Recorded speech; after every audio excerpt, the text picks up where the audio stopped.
Il-Ministru għall-Intern u s-Sigurtà Nazzjonali Manuel Mallia ma weġibx għal sensiela ta' mistoqsijiet brabta ma' Mahdi al-Ħarati, is-Sindku ta' Tripli, li dan l-aħħar kien Malta.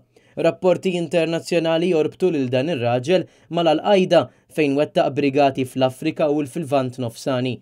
Mahdi al-Ħarati ta' madwar 37 sena kien tfisser mill-Gvern Malti bħala bniedem li mhux ta' periklu għal pajjiżna. Meta aktar kmieni dan ix-xahar, il-Gvern ikkonferma li kien jinsab Malta għal żjara privata.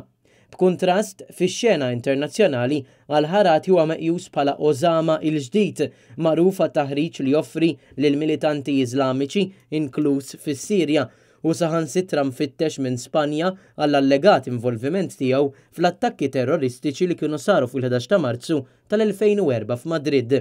Fost oħrajn fl-2010, al-Ħarati ħasem fil-missjoni Freedom Flotilla biex titwassal għajnuna f'Gaza u li spiċċat fit traċedja wara li l-bastiment Mavi Marmara kien attakkat mis-soldati Iżraeljani.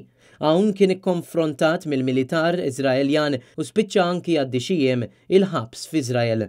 Fl-2011 mexxa wkoll brigata marbuta mal-Al-Qajda meta fawwissu attakka l-lukanda Rixos fi Tripli fejn kien inqatel l-eks membru tal-Kungress Amerikan Walter Fauntrow. Rapporti semmu li huwa kien fdat mill-punent biex jinqabdu dawk li kienu fit-tmexxija tal-Libja fi żmien ir-reġim ta' Muammar Gaddafi li kien mistoħbija f'post sigrit fil-lukanda msemmija.